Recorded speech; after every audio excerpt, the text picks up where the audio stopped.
in this week's episode of NDVision. But what brought you, so you're from Lebanon, what brought you to the States? You know what? I look at that kid many, many years ago, and I have no idea. You know, Really? I think life is a very weird journey. It feels like a different life. I always tell my patients, because it's just, and especially now with social media, it's a society of perfection. Yeah. Everybody wants to look the most beautiful, the smartest, the richest, have the best phone. And when I went to medical school, my rank was 47 among 60. Okay. When I graduated, my rank was 47 among 60.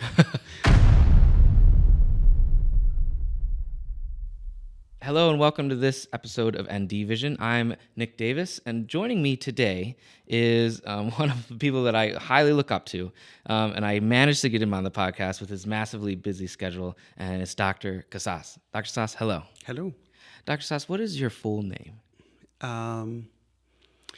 So where I come from, you have to be named after your grandpa. Okay. And my grandpa's name is Mohammed. Mm-hmm.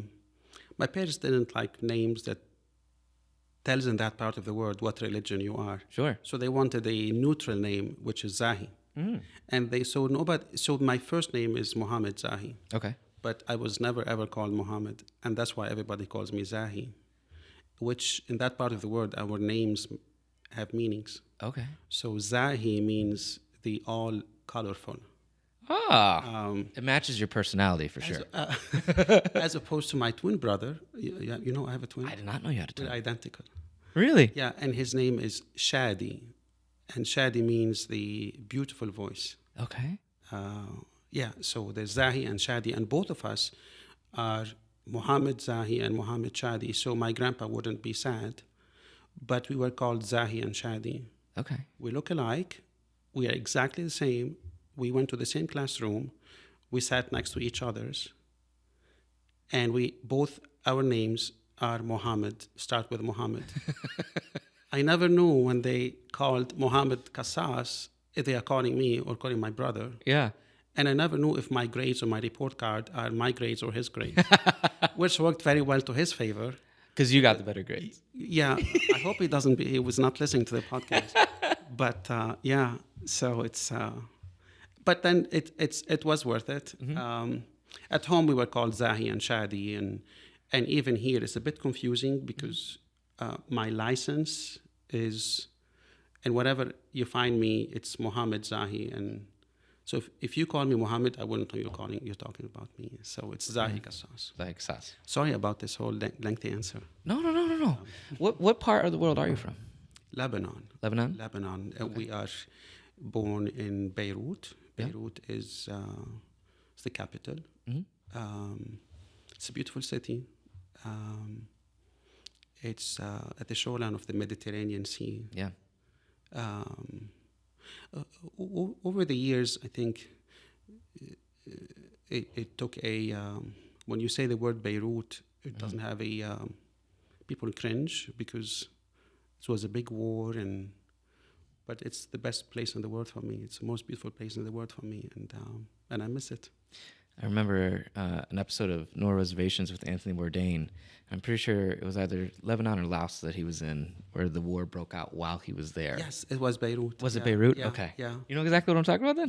Yeah. It was 2006 maybe, or 16, one of these two. 2006. I think it would have been 16. 16, okay. I think his show started in 2007 or something like that. I see. But I love Anthony Bourdain. That was one of the celebrity deaths that affected me. Not very many celebrity deaths affect me. If you like food and cuisines, you want to include the Lebanese cuisine, certainly. And, Do you cook? Little bit. Do you make any signature? What's? No. I nothing signature. I make my own salads and mostly breakfast, the Lebanese breakfast. Yeah. But I like helping Rihanna with the cooking. Rihanna likes to experiment, and but The ingredients are not the same. So even when you buy, let's say, parsley here, it's not the same parsley that you buy if you were in Italy or if you were in Lebanon. Right. The ingredients make a big difference in the taste. That's why Lebanese food in the U.S. never tastes like the Lebanese food in Lebanon. And I think you will hear Italians telling you the same thing, Yeah. or Greeks telling you the same thing. Greek and Italians fight over their olive oils all the time. Yes. Some say Greek olive oil is the best. Some say Italian olive oil is the best. I can't tell the difference, quite honestly. Well, it depends on how much they cheat in it. Yeah. How much vegetable oils is in it. And Lebanon, being in the Mediterranean, we do have lots of olive trees. And the part of northern Lebanon is called Kura. Okay. They make great olive oil. Yeah. But then there's the olive oil for personal consumption, and then there's the olive oil that they sell. Okay. And it's different. The real olive oil looks like butter. Really? It's very dark green, and you it's almost like you cannot drip it from a bottle. You have to swipe it. Really? That's the real olive oil. It's super thick. Yeah, but how much you water it down with vegetable oil and stuff like that? Well, yeah. So is like real olive oil kind of like a consistency of coconut oil when it's firm, when it's hard, before Yeah, it's it's melted? not that thick, but Okay. yeah, very similar. Yeah. What dish do you miss the most? The Lebanese cuisine that you find here, you find the salads like the tabbouleh, the fattoush, but the actual cuisine is mostly rice. There's Okay. rice and more like pilafs and Yeah. and vegetables, cooked vegetables with it, and it's not a spicy cuisine. Nope. So most people, when they expect a kind of Middle Eastern cuisine, they expect a spicy cuisine. But Lebanon doesn't have much of a spicy cuisine. It's very close to the Italians and Greeks.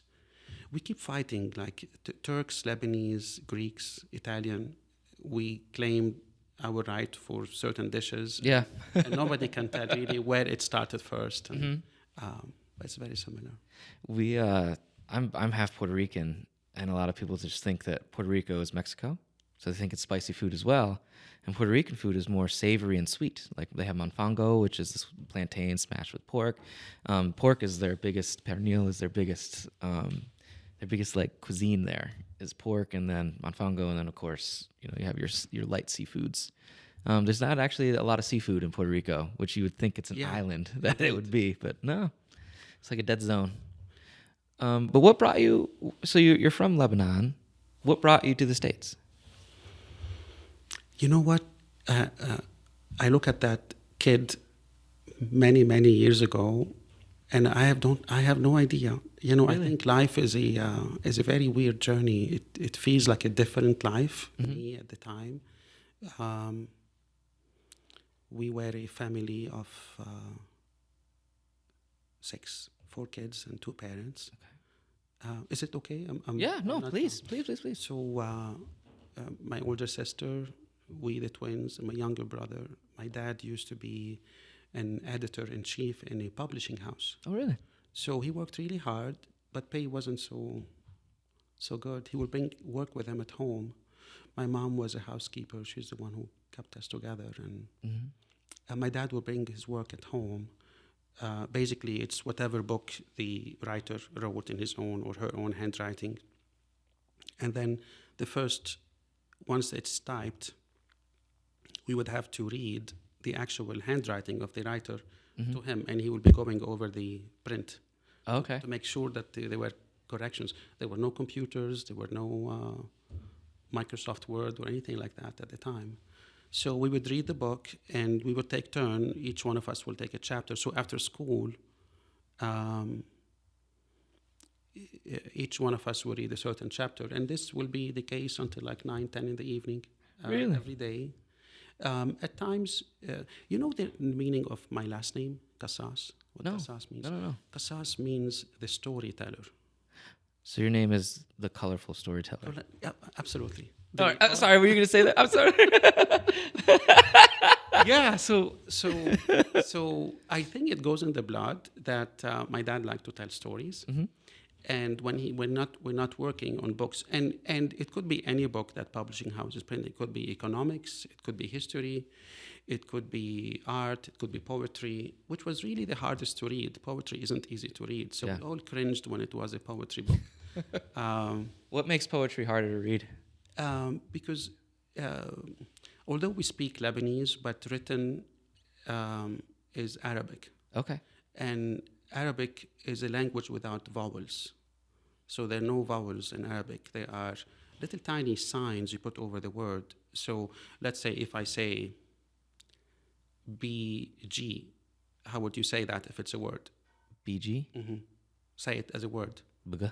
Big, Big? bag, Just bog, BEG? BG. Oh, just BG. Correct. You can I just- squeeze any vowel in between. It could Yeah. be bag, it could be big, it could be bog, it could be anything. Yeah. So when you're reading a textbook in Arabic, if you don't understand the context, you cannot read. Okay. Because there are no vowels. So you could read big, it's actually bag. So, and poetry is very hard anyway. So if you look at really old Arabic books, you'll see little tiny signs over the letters that tell you this is a BA, not a BE, not a BO. Okay. So poetry was a bit difficult. And most Semitic languages are the same way. There is the spoken language and there's the written language. Jesus, he was a Hebrew, but he didn't speak Hebrew. Hebrew was the written language. Right. What he spoke was Aramaic. Huh. And the same thing, most Semitic languages, you write a certain, the written languages in Arabic, but nobody speaks it. Okay. Everybody speaks their own kind of. Lebanese is a combination of Aramaic, Assyriac, and Phoenician. So you speak it, but you don't write it. But when you write it in Arabic. Arabic. Yeah, which is a totally different. And that's why when our boys, when they were born here in the U.S., it was hard for them to learn Lebanese from us because there were no books, there were no thing we could read for them Right. in our language. How old are you? If they learn Arabic, they're not going to use it because this is not what we talk at home. Right. Yeah. How old are your kids now? They're in college. They're in college? Yeah. And now they have like stuff like Rosetta Stone or Libby or not They, Libby. Libby's an app. They understand it when we talk to them. They do speak it now after 20-something years, so they're getting better at it. Yeah. Yeah. So did you come over just yourself or did your whole family come over to the States? No, so can I say this? I had a miserable childhood. Yeah. It's a beautiful childhood, but it was war. Yeah. And little kid in a not so privileged family. We went to school in the elementary years, but once it was time for high school, we didn't have the means to, because schools there, they are not public, they are private. Yeah. So to go to school, your parents have to pay tuition. And so my sister went to school, my younger brother, but me and my twin brother, we happened to be at the same age, so there were two kids going to school at the same time, and so we never went to an actual high school. Okay. So, but we had older classmates from younger schools who continued. So we will take their books and homework, and we'll see what they're learning, and then every morning, me and my twin brother, we will divide and conquer. So I would study science, he would study. You're literature. self-taught? Yeah. But this is how it is in that part of the world. No way. So in the afternoon we switch. So we teach each others what we learned in the morning. They were great years. And now you tell me can you do it again? I don't know how we did it. I don't It was fun. know how you did it either. I never thought it's and we would borrow everything from that friend who actually was going to school. Okay. And this is how we did it for 3 years. And how old were you at this time? 14. So two 14-year-olds Yeah. self-taught themselves math, science, writing. Everything, yeah. All the curriculum, history, geography. What gave you that drive when you were that young to do that rather than just going out and playing? Or Remember, we're talking, 45 years ago, there was no TV and social media. Sure, but you can And my still dad play, being right? an editor-in-chief in a public publishing house, so we had lots of encyclopedias and books. We read a lot. So reading wasn't difficult for us. And we read as part of Right. dad's work. So reading wasn't so hard. So self-learning wasn't difficult. So this is what we did, and we would watch TV. There was TV, but if there was TV, there was no power.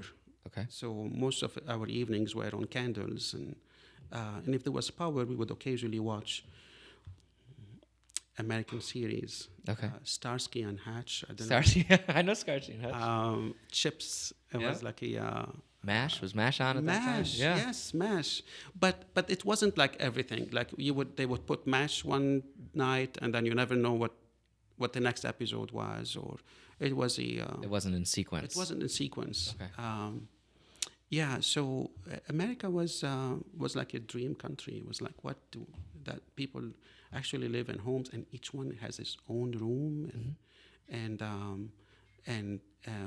2 cars or 3 cars per house, and people live in houses, not in apartments, Yeah. and they mow their lawns, and so that was not something that that was a dream far from accomplishing.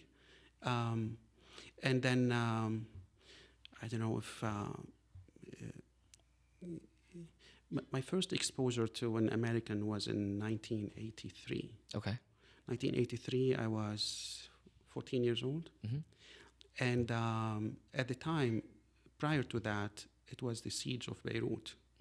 The Israeli army, in an attempt to move the Palestinians away from northern Israel, attacked Lebanon. And Lebanon is a very small country. I'm digressing a lot. No, Lebanon please. is a very small country, so I think it's like 110 mile north to south and like 30 mile east to west. Okay. So it's like this. It's very small. So within 2 days, they were around Beirut, and That Beirut very is small. yeah. I was just thinking about it in my head. And Beirut is a little bit larger than Wellsville. Yeah. It's hilly like most shore cities, but it's a very small city. You could walk it from one side to another, just walking in 25 minutes. Jeez. But then the Israeli army set a siege around the city. And for 3 months, it was the most scary and traumatic time in our lives because it's a siege. It's like when you read in history, the siege of, There's a lot. there's no power, there's no electricity, there's no water, there's no bread, there's no food. We would ration, this is what we're going to eat today. And then the problem with rationing is when you ration it and there's no power, you regret it because the next day the food isn't good anymore. Bad, right? It's bad. So you wish you ate it the day before, but then you're forced, you're hungry, you have to eat it. The same thing with water, the same thing with there's really nothing. There are no means. You cannot shower. Right.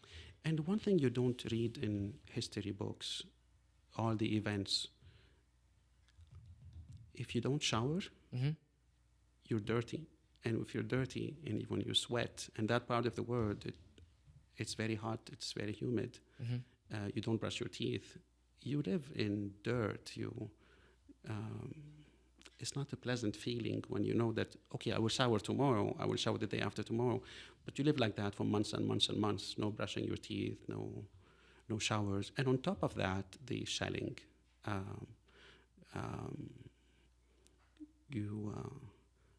Okay, you hear the airplanes, they're going to start shelling.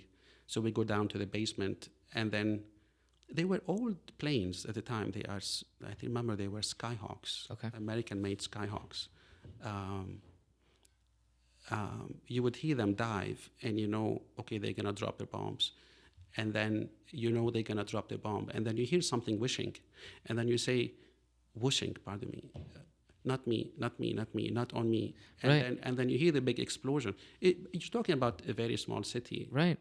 And then you hear the explosion, you say, thank God it wasn't on me. And then you feel guilty because It someone was else, hit someone, someone. someone else, and then it's a weird sensation of you feel guilty, you Right. feel happy, and then something else gonna come after that, and um, it's very traumatic. How But long then did that siege last for? 3 months. Jeez. So 3 for months. 3 months, 3 you months. were Yeah. dealing And with then that. you go during the day and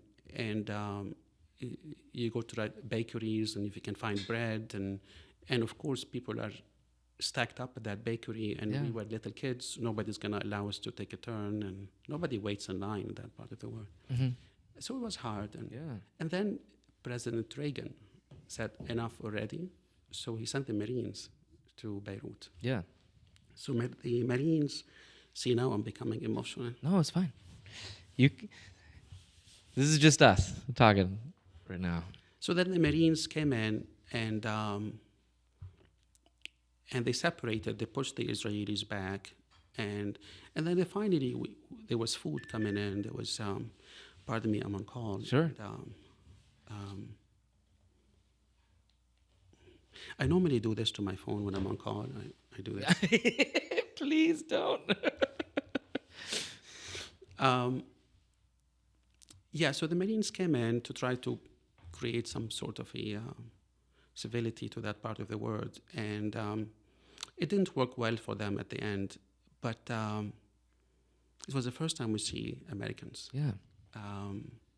We're used to all sorts of armies in the world. There's the Syrians, the Palestinians, the Israelis, and we've never seen a military that every soldier wear like this other one.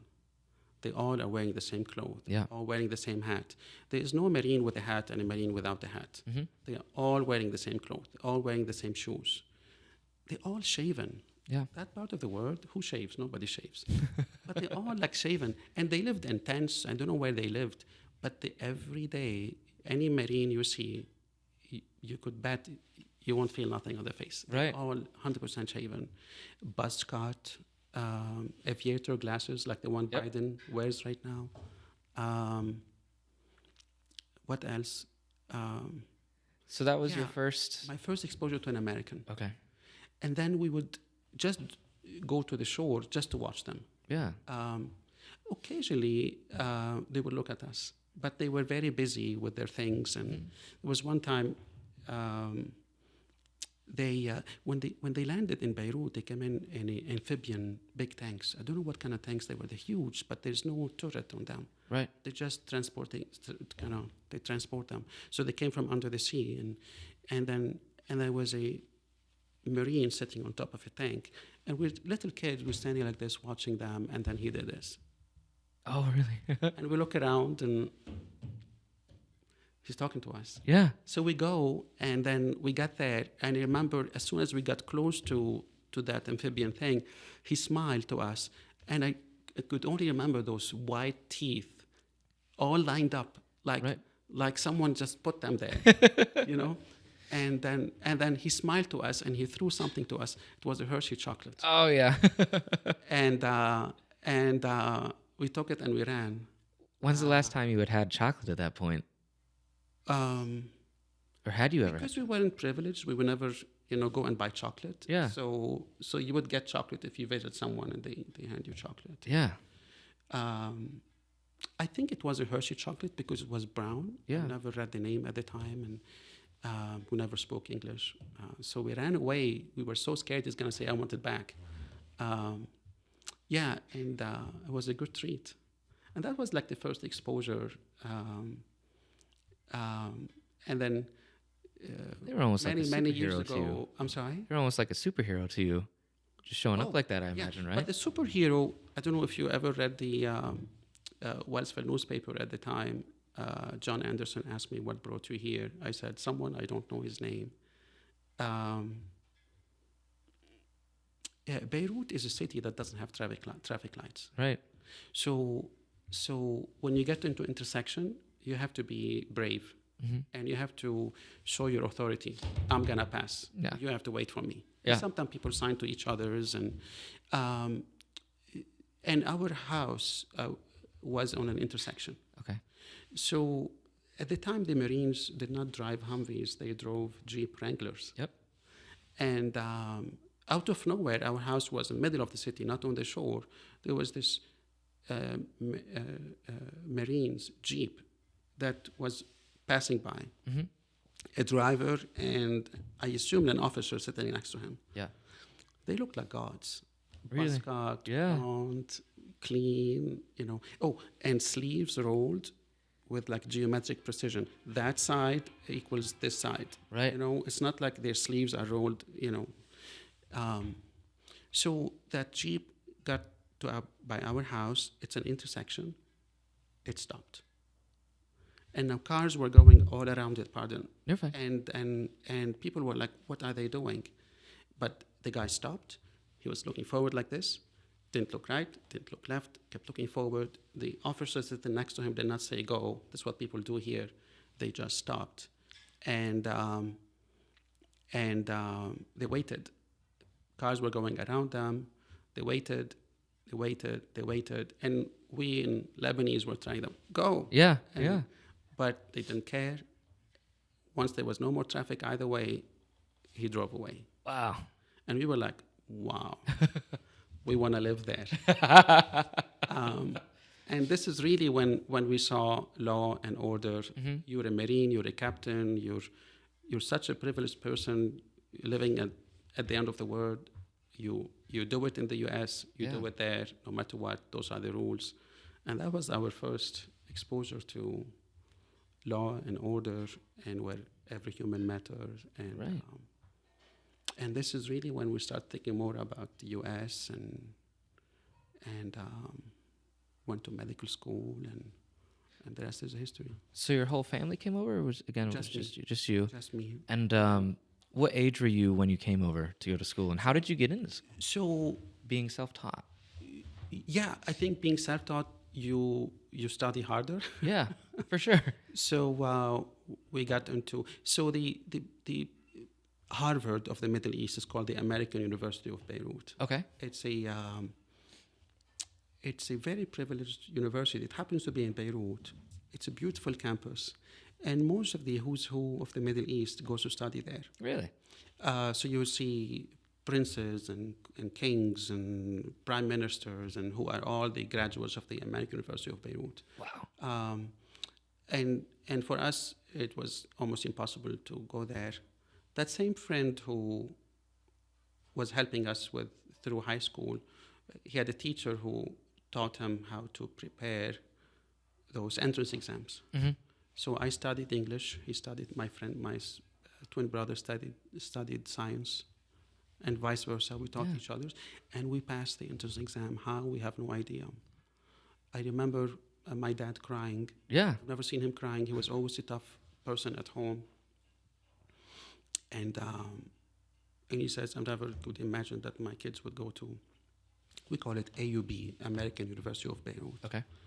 And then you do your pre-med, and it's very competitive because medical school, they only take 60 students. Wow. And it was like a dream. And then it was the first year MCAT the MCAT is the medical college admission test. Okay. Every students who want to apply to medical school has to do that. It was the first year the MCAT was actually brought by, so you couldn't study for it. Okay. It turned out to be to my advantage because nobody was studying and nobody knew what it was, and I made it. What made you want to go into the medical field? Out of everything you could have done. Yeah, and we don't have doctors or physicians in the family, but it was it's a combination.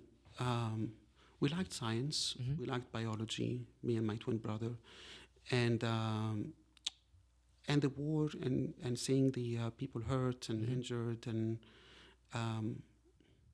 it was a gateway to the U.S. Right. If you are an MD, you can come and study in the U.S. So that was, I think, that was one of the reasons, maybe the big reasons. Nick, there is nobody in this part of the world, any corner of this world, maybe except Western Europe, whose dream is not to come and live in the U.S. Really? I think you know that. Yeah. There is no one. If you're a kid in any corner in China or Japan or Africa or South America, you're happy, but your life is not complete unless you live the American life. That's so interesting. And we were lucky. I always tell my patients, because it's just, and especially now with social media, it's a society of perfection. Yeah. Everybody wants to look the most beautiful, the smartest, the richest, have the best phone. And when I went to medical school, my rank was 47 among 60. Okay. When I graduated, my rank was 47 among 60. I was so consistent. Yeah. And I always tell my patients, it's okay if you're 47 among 60. It's okay if you're not an A+ student. Tell that to Nicole next time you see her, because she does not think that way. She's like, I need to get a 4.0. She got like a 99.5 on an exam, and she's like, oh, should have got 100. But that's good. That fighting spirit is okay. Well, But sometimes accepting where we are, and yeah. we're all gonna be teachers and doctors and nurses and lawyers and engineers and journalists, photographers, but just enjoying what you do, Yeah. and not where we're ranked and how good we look and how. So Did you always start? Did you start with pediatrics, or what made you move into pediatrics if you didn't start there? I never thought I was going to be a pediatrician. Okay. But in medical school, you study the first 2 years. Yep. So you're done with your BS, then you go to medical school. The first 2 years, the first year you study the normal body. Mm-hmm. The second year you study the sick body. And the third and fourth year you actually are in the hospital working with interns and residents and attending physicians. But you go through different rotations. So there is internal medicine, there's surgery, there's obstetrics, there's pediatrics. Mm-hmm. When I did pediatrics, by the time this was done, I knew this was it. I knew I'm going to be a pediatrician. Was there a specific moment that made you think that? There was a Palestinian kid who had I can't remember what sort of a cancer, but he had a growth here on his shoulder, and it would grow very fast. And every day he needed that growth to be cleaned and debrided, and so I would go every day, and he was in pain, and his mom was very worried about him. Palestinians in Lebanon, they are refugees, so they're not privileged at all. And most of the students did not want to go there to help him because the dressing wasn't so clean, and it smelled. And so I would go every day. And by the way, I have something against smells. I'm someone who's very sensitive to smells. Yeah. But I don't know how. I would go every day. I would undress it. I would clean it, and then it will smells great when I'm done. And when I'm done, I would feel bad for him because he heard it for like half an hour. And I'm a Kassas. I'm a storyteller. Yeah. So I would sit by his bed, by his legs, and I would tell him a story. Have you heard the 1001 Nights? No. So Sinbad, Aladdin, Ali Baba, all these stories. So they belong to a big book called The 1001 Night. Okay. The legend is that there was this king. His name was Shahrayar, and he was a king who would choose a girl every night, and he would wed to that girl, and next morning after the wedding, he will kill her. Jesus. And then there was no more girls, except the first wazir, the prime minister's daughter. Okay. And her name was Shahrazad. Shahrazad told her dad, "Don't worry about me, Dad. I'll be okay." I mean, what do you mean you'll be okay? He's going to kill you in the morning. She said, "I'll be fine." So wedding night, before the king went to bed, Shahrazad told the king, "I want to tell you a story."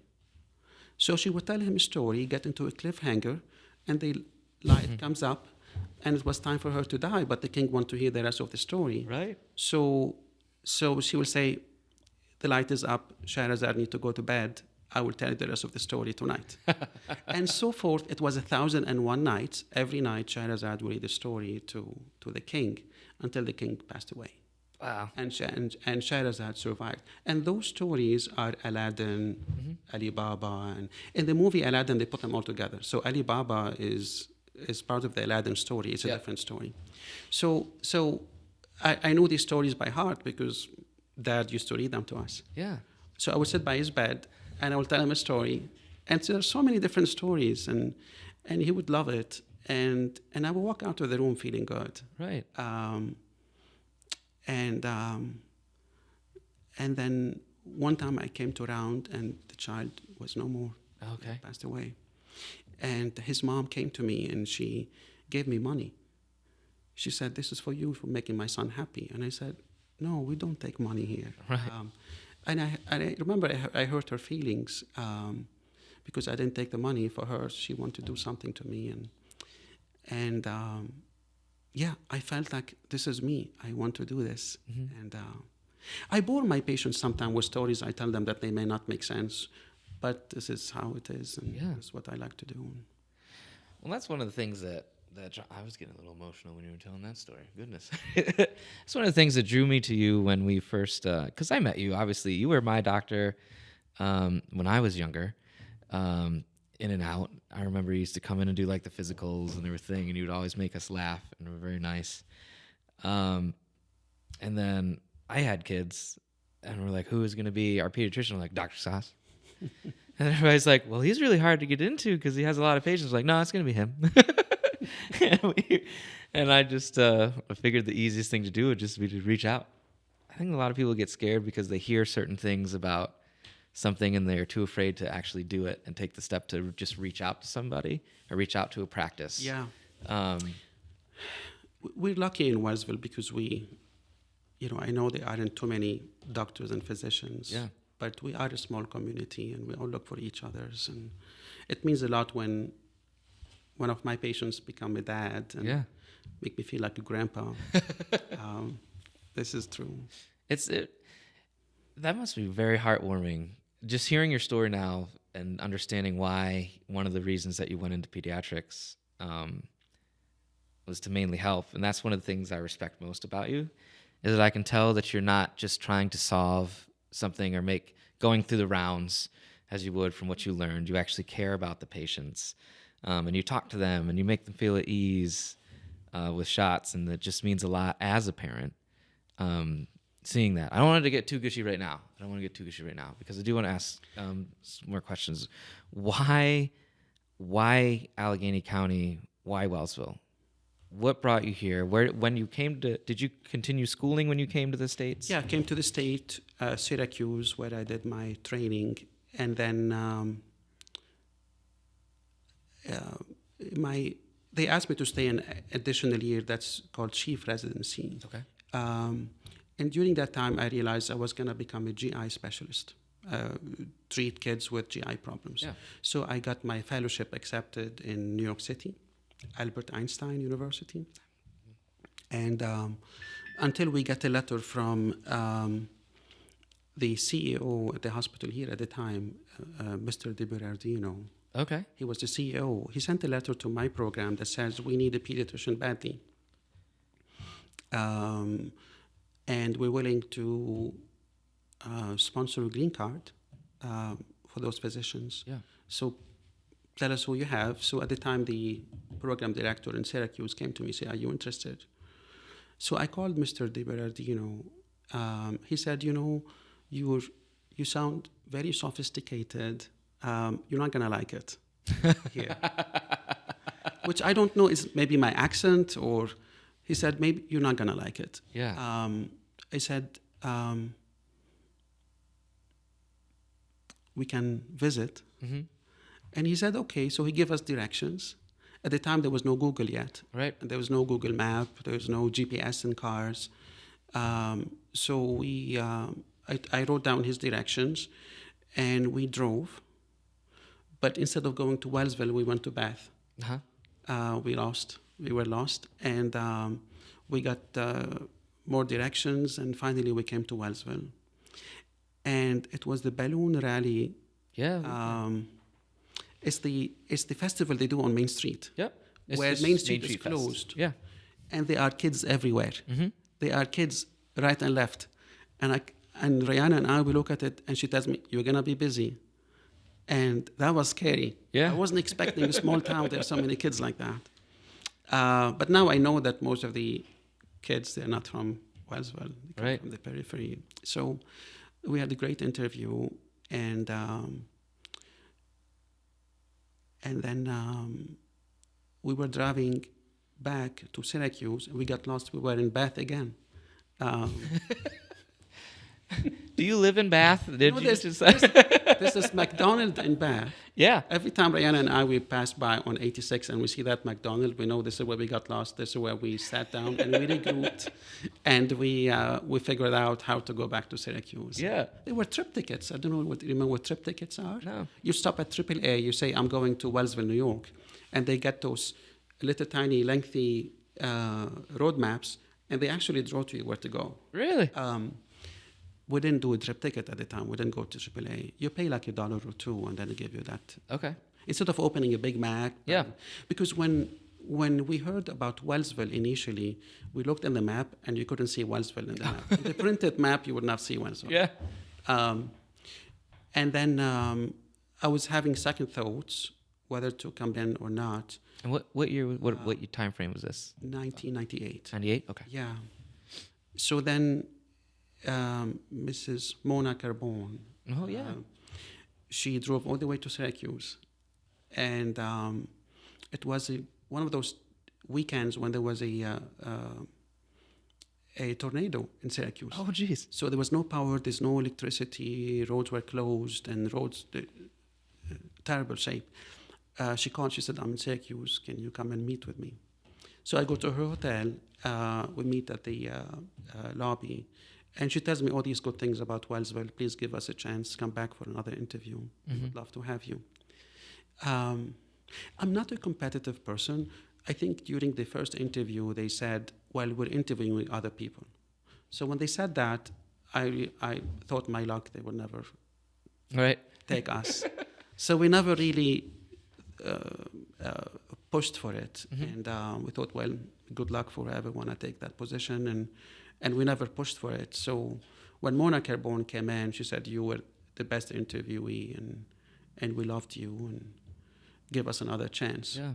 And she told me about Dr. Crandall, the surgeon. She was also starting there. She says, we're having many young physicians. And so we came in for another interview. And this is it. The rest is history. The rest is well. So did you start? Because you had your own. Go ahead if you need to answer. You don't mind? Yeah, no. I was just looking up Mona Carbone on Facebook because that name is so familiar to me, but I can't put a picture to it. Mona, at the time, she was managing practices. Okay. And then she managed the ED, and then she became employee health, and I think she retired. Did she just recently retired? Yes. Yeah. Just retired. I think it's the same person. Mona, Mr. DiBerardino. The reason why Rihanna and I were so attached to Jones, and we feel like we want to give back a lot to this place, is really because what Jones gave us, Rihanna and I, you heard my life, my miserable life, and I becoming who I am, and that little tiny kid who left, for me, it feels like a different person, and it's all because what Jones offered us. And Mona and Mr. D, and later the CEOs that came after that, and Gilpin, Eva Benedict, and now Jim Helms. We owe them everything. We owe them a lot. Now, did you work directly with Jones? Because you had your own practice. You just recently. That's what that picture is right there. You just recently merged back. How did you become to start your own practice? So,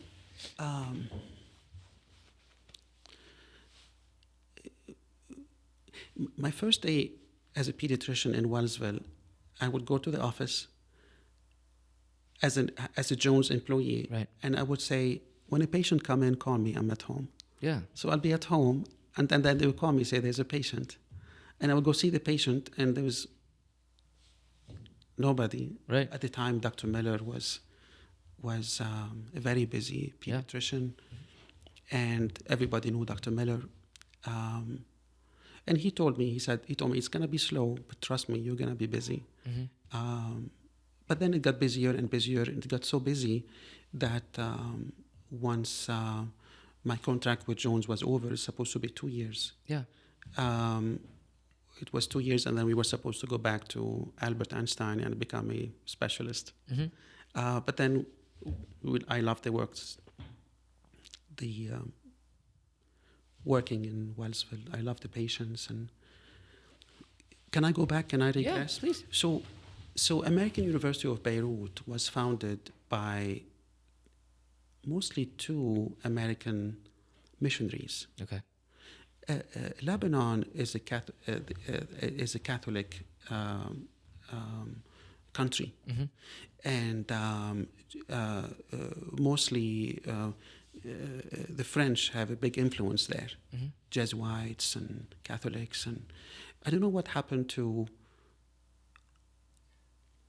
a couple New York State missionaries. Yeah. They decided to go to Beirut. Okay. And spread the kind of Anglican Protestant thoughts. And they made this very small school in Beirut. And they were doctors. And in 1856, maybe, so they would ride on a donkey, and they would climb over the hills and treat people with TB for no return. And they did that for years and years, and then they were able to invite students to that college, and this is how the American University of Beirut grew and became. But always in my mind, Dad telling me the story of Dr. Van Dyke riding on a donkey, going from home to home, treating the sick. Yeah. There were no cars at the time, and always in a small town like Wellsville, it felt like 19th century medicine. Yeah. You make house calls, you see your patients, you know who they are, they know who you are, you get invited to birthday parties and wedding parties, and you're just a pediatrician. Yeah. And we love that lifestyle. The nostalgia of medicine is what we doctors here in Wellsville live every day, as opposed to doctors who work in cities. Right. They go to the office at 8 in the morning, they come back home at 5 in the evening, they treat patients, they're happy, but they never experience the level of happiness and self-satisfaction that we physicians here live, because we feel like we're helping our community, and the community give us back a lot in return. So that happiness and self-satisfaction, and we feel like we're making a difference, is unmatched wherever we work. And that was what I felt 2 years after being employed by Jones. But I was working very hard, and I thought we could do financially better if we are in private practice. Yeah. So Jones Memorial Hospital said, by all means, if you're going to stay, everything that was in the office stayed in the office. Okay. Jones never took any equipment, any exam tables, nothing. The only thing they took was medications. Okay. And the tables, the equipment, the everything. They even continued cleaning the office. They continued paying the phone bill. And this is that office is that you're currently in still, right? This is later. Okay. This is later. It used to be where Dr. Crandall is right now. Okay. And then we grew. 2 exam rooms were not enough anymore. So, What, so 6 or so now? I'm sorry? How many do you have now? How many rooms? I have 5, and with Monica also has 3. Okay. So we have 8. Right. So we were looking for another building, and at the time, the University of Rochester was renting the place across from Texas Heart, where the women's health is right now. Yep. But they didn't need it anymore, so I rented it.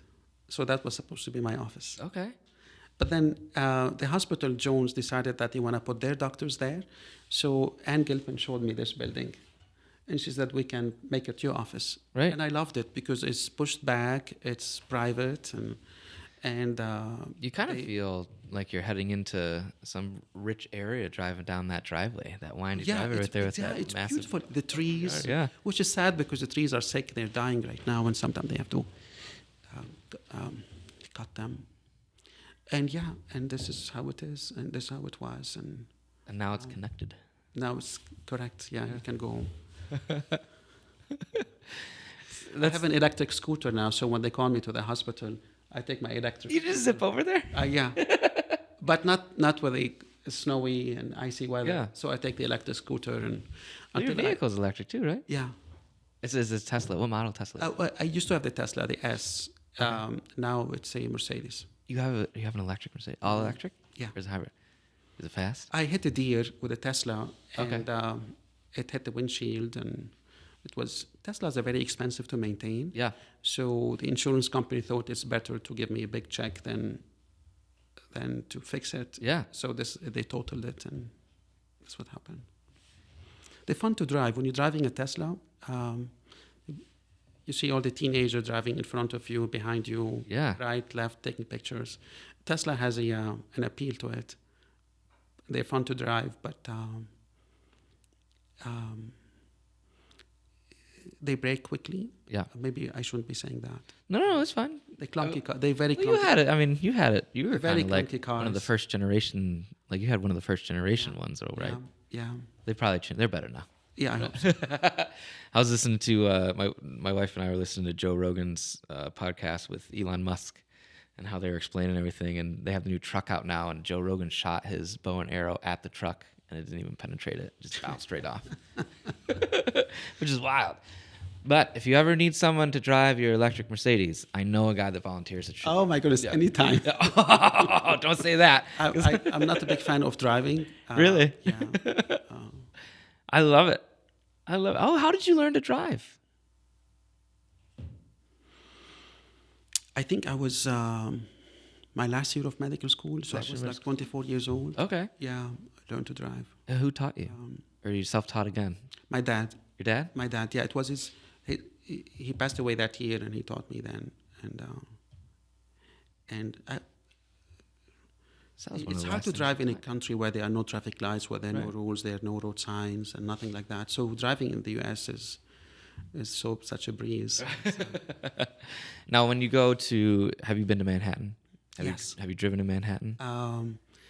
Many years ago, but I wouldn't drive there. That was about. Do you have flashbacks? I'm growing old. My reflexes are slowing down. Do you have Life 360? I do. Yep. It's a great tool. My wife and I have it. Yes, especially now that the boys are in college. Instead of calling them, say, "Where are you?" Yeah. We can always see where they are. We feel better they are at the dorm, and You can see how fast they're driving too. yes. So Life 360 at the end of the year tells you how your driving habits. Yeah. So I was in the top 3% safest drivers who are on Life 360. Really? Top 3% safest. Yeah, Ramsey, my son, wouldn't tell us what his rank was. I would probably rank in the bottom percentile. Whenever we go to any sort of urban area, I just tell Nicole, I'm like, just sit back and close your eyes. It'll be fine. We'll get there. It'll be okay. Because I'm the type that'll weave in, and I'll take control of the. Yeah, wait 10 more years, and you're gonna find yourself slowing down a little bit. Probably. I already have. I started going 72 rather than 74 on cruise now. Sometimes on the highway. It's different when I have the kids. When I have the kids, I'm very safe. But when it's just me, I just want to get somewhere and get there. So you started your own practice. And what year did you start in this building, which you're currently in? 2004. 2004.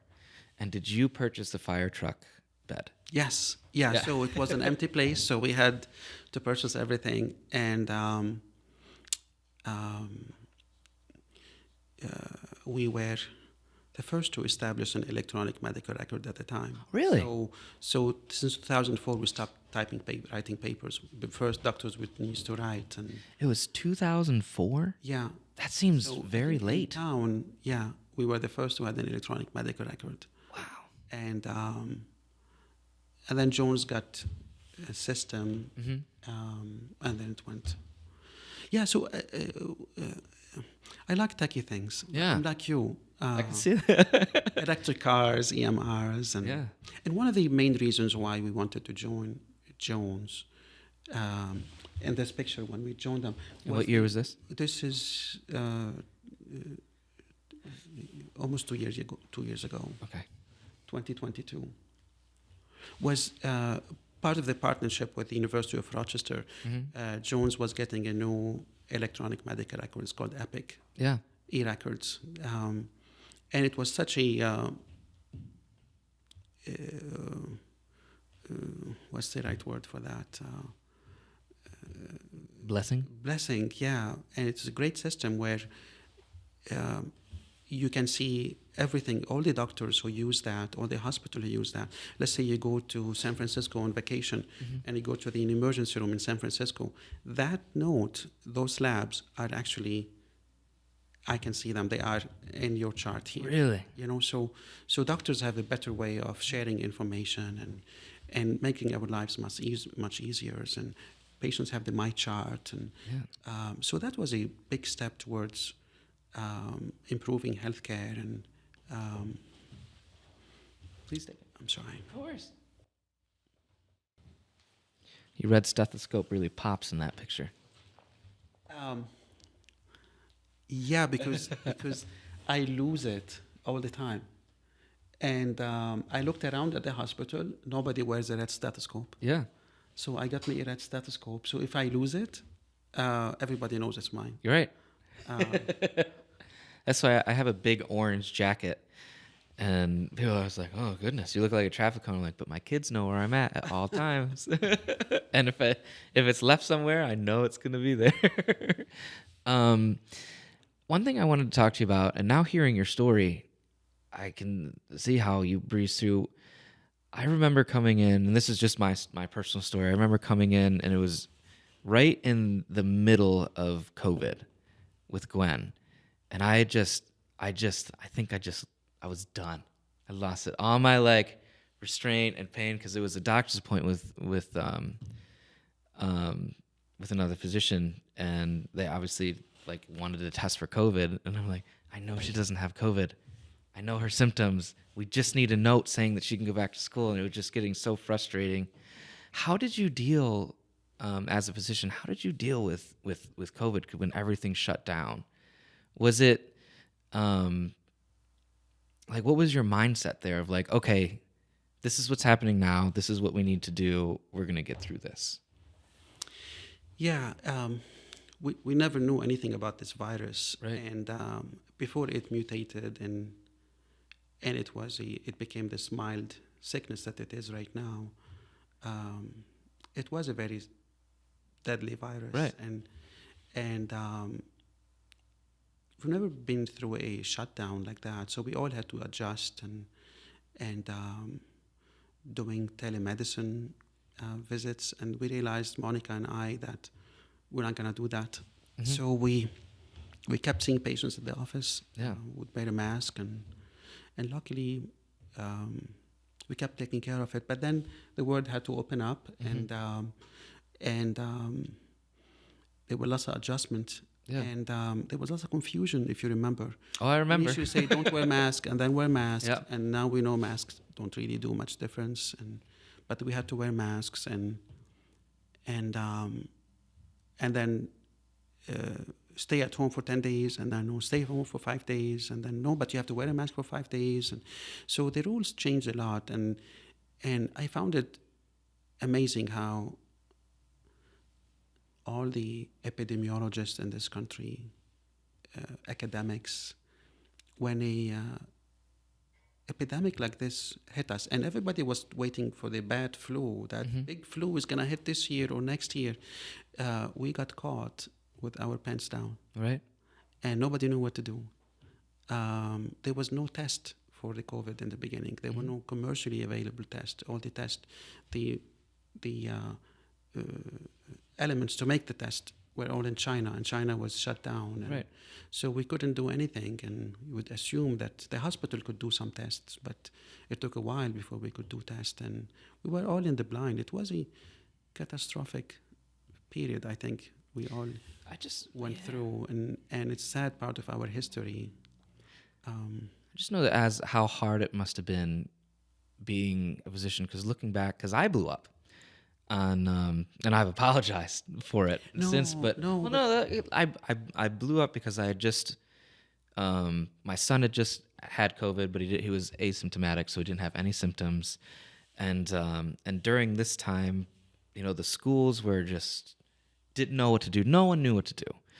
And it was hard for us, but I can't imagine what it must have been for you, because there was so much information, and I'm like, well, what is right? And then you actually had to walk into the room, and and it was like just like a sigh of relief when you walked in, because you were honest, and you were like, stuff is changing so fast, it's so hard to keep up, and we're doing our best, and it just like instantly calmed me down. But how was it for you dealing with? And I'm not asking you to be a COVID expert. Just like, how was it dealing with everything? you're right, because things were changing every day. Right. And what we told our patient one day is not what we told them a week later. Right. And especially going back to school, the state was sending new school guidelines, sometimes contradicting, and sometimes finally things stabilized, and we knew exactly what was required.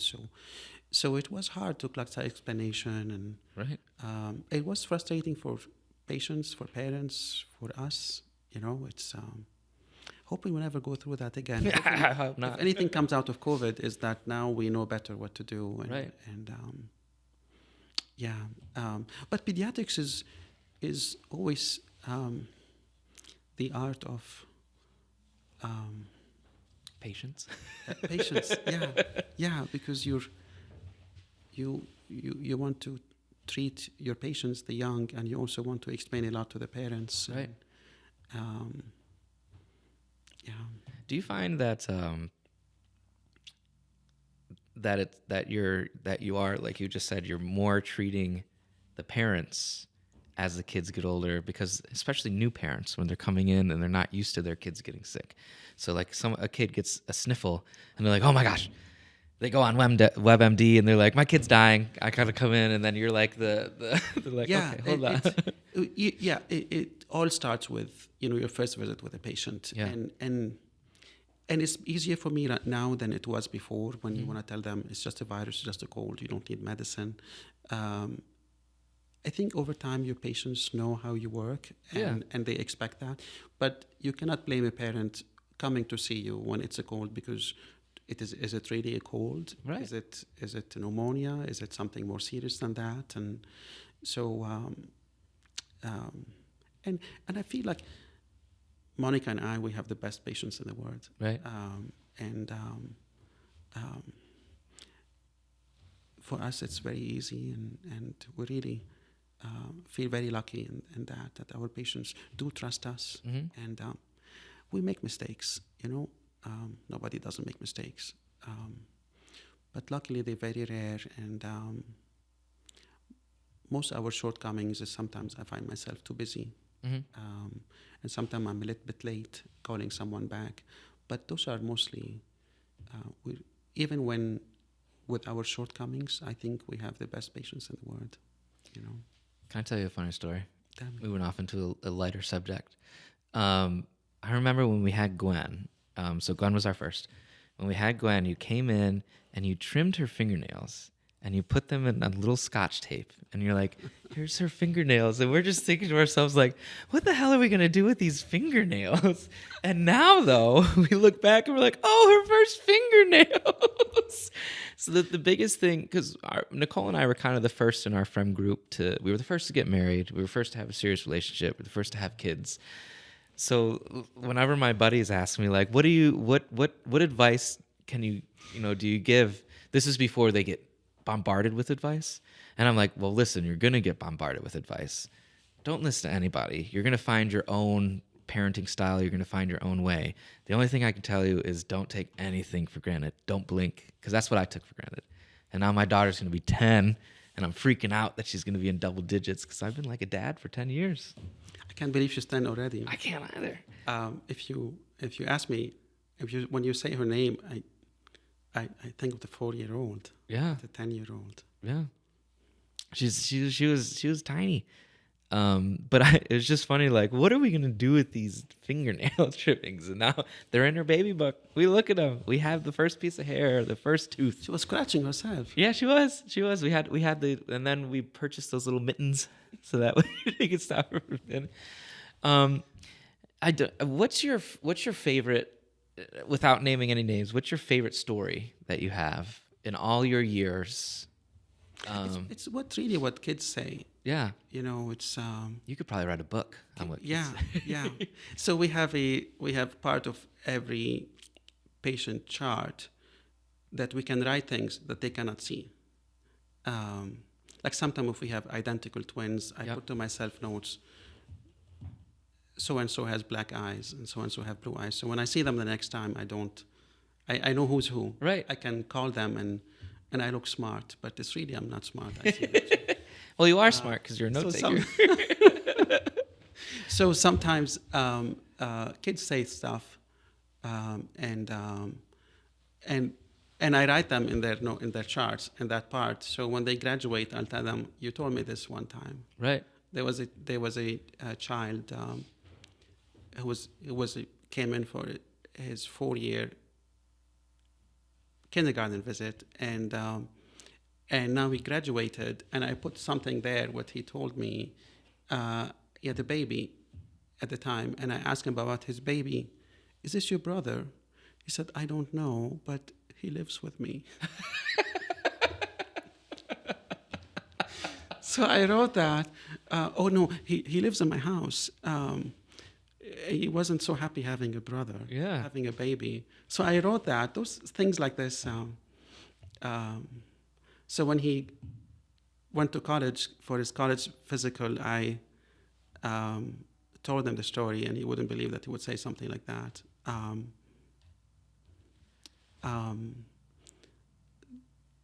Another patient, I say, give me a hug. Yeah. She was 2 years old. She would say, ain't happening. Not today. What you've been in pediatrics since the 90s. What kind of how has it been living through and witnessing kind of the fads? So like the health fads that come and go through a kid. So there's my brother and sister-in-law are both elementary school psychologists. So they have a completely different parenting style than Nicole and I have. What's it like just seeing the differences in parenting styles and throughout the years and how things have kind of changed since then? Yeah, it's there are no two parents who raise the kids the same way, Right. And you often see, kids growing well regardless. And I always tell my patients, if it feels right to you here, then that's the right thing. Right.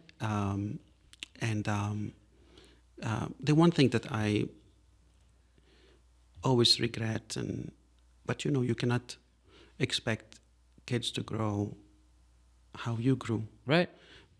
But I miss books. Yeah. I miss home with books. People not be on their phones. You should see the grin on my face when I walk into a room and I see a patient holding a book, Yeah. as opposed to a phone. Right. And you can't trust a book more than you can trust anything you read on social media. Mm-hmm.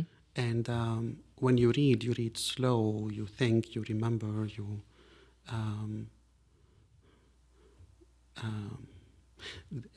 Descartes, the French philosopher, Mm-hmm. said, je pense, donc je suis. I think, therefore I am. Yeah.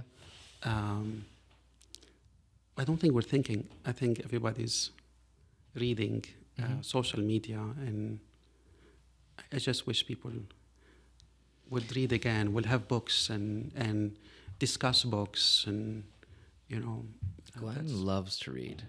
So she's really into manga. that's right why I now. love her. Gray, opposite. He loves being on the tablet and playing the games. Luckily, we have the educational games right now. We're not going to be able to fight that much longer. But Gwen has a reading chart in her bed every night, and we're like, okay, you have a half hour to read, and then it's lights out. And a lot of times I'll walk up and I'll be like, Glenn, and she'll look at the clock and be like, oh, and like throw her book and get down. But she loves reading, and it's amazing. I'm a watcher, obviously, with what I do, so I'm used to watching things, and I think that's where Gray more comes in. But Nicole also loves to read, and it's harder for her to read now because she's teaching and doing school at the same time. But she's into this book club, like a court of War and Roses or something that she just started in, and she read it the fastest that she's read a book in a long time. And she's like, well, I need to wait for the next one. I'll find one eventually. And I just went to the library and got it for her. So now That's great. I'm like forcing her to read it because of the second book. So yeah, I guess that trend makes sense, that kids are kind of just more in electronics and More recepting information and Yeah. not thinking, critiquing, judging information. right. And this is my worry, is, yeah, we're moving away from that. And, Everybody having their own mindset and their own ideals. yeah. Yeah, that makes sense. Well, I really appreciate you coming on and talking to me. When you invited me for this, Yeah. I said, oh my God, I don't have anything to say for a whole hour. You are good. This is my favorite story so far. I think you're right up there with like Rich Shear and Rick Whitwood. Because I had no idea, and I don't think a lot of the general public. So I really appreciate you sharing your story. You got me to talk, and had enough talk for a whole hour, and thank you. What before we leave, I just want to again extend my appreciation towards you. I told you before we started, I'm like, there's two doctors that I trust implicitly with anything, and it's you and Dr. Lamphere, Heather Lamphere. But just seeing how you act around just our kids and seeing the care that you give is very heartwarming, and it's very trusting, and that's hard to find in a lot of physicians that I've witnessed. I avoid going to the doctor just because I don't want to do it. So I thank you, and I know I can probably speak for the community in saying that you are beloved here, and you're not allowed to go anywhere, and you're not allowed to retire. Thank you. Is there anything else that you'd like to say to the community, to anybody? I just want to thank Wellsville, the community, the hospital, my colleagues, all of them, for the great friendship, collegiality, for making. I think we all make our life easier. We all love what we do. And you mentioned Dr. Lamphere, but I mostly work with the obstetrics and Dr. Lamphere, Dr. Rupert, Tammy Chafee, Dr. Kay, all the nurses at the hospital. We have a great team that make life much easier. Yeah. All the family and with people who come in from Koning to deliver their babies here. Yeah. And they love it. They say, where have you been last, And I want to thank everybody really for their friendship, and this is the making life much easier. Thank you. Do you have any big plans coming up? You know what I didn't ask you that I want to. We have time, real quick. That was a beautiful ending, but I didn't ask you, what's your favorite hobby? Like, what is that on a day where you're not on call? I read a lot, Yep. but my favorite hobby recently has been bird watching. Really? Yeah.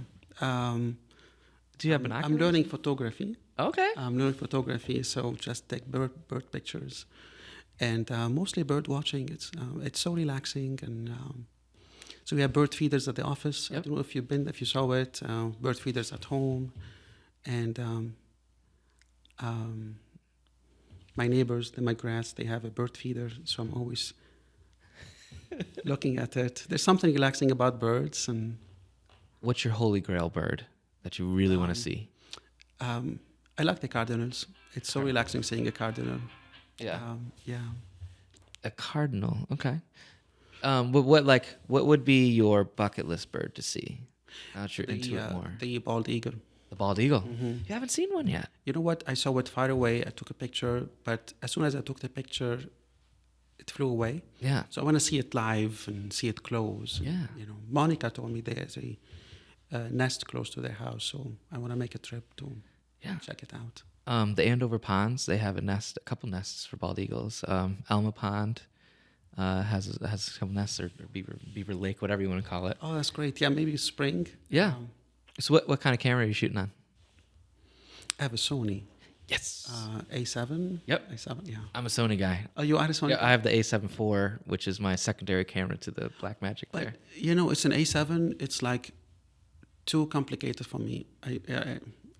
So I'm you learning. put I'm everything in learning. auto. I'm learning. Yeah.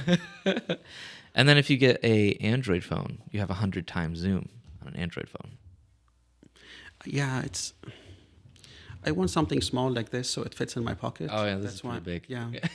Whenever I pull it out, they're like, "How many cameras do you need?" I'm like, yeah, it's the same amount as iPhone. They're just in a long form. That's all. So bird watching. Any big trips or anything planned? We're going, Rihanna and I. You asked me my passion. Rihanna is my passion. Your wife? My wife. I never thanked her, mentioned her, but we like to travel. Okay. So we're going to Morocco, and in March, and South Spain, Andalusia, and you're going to two of the biggest food hubs. Yes. There it is. What are you most excited about in Morocco? I want to see a snake charmer. A snake charmer. Yeah. Okay. That would be really cool to see in life. Yeah. And, wow. I only see it in like Indiana Jones. I completely forgot about snake charmers, honestly, until you just brought it up. Now I want to see one. What about Spain? What do you want to do in Spain? Spain, it's so Andalusia is the when the Moors were in Spain for like 500 years, so they left a big touch where the kind of Islamic Renaissance, where algebra started, chemistry started, and so you want to see that part of the world that maybe shows the boys part of their heritage, the good heritage, because when someone mentions our religion right now, it's unfortunately not something to be proud of. Right. But we want to show them the thing to be proud of. That's amazing. Yeah. And then, of course, all the food. Yes, always. Again, thank you so much, Dr. Kassas, and we'll be talking soon, probably. Thank you so much. Thank you for having me.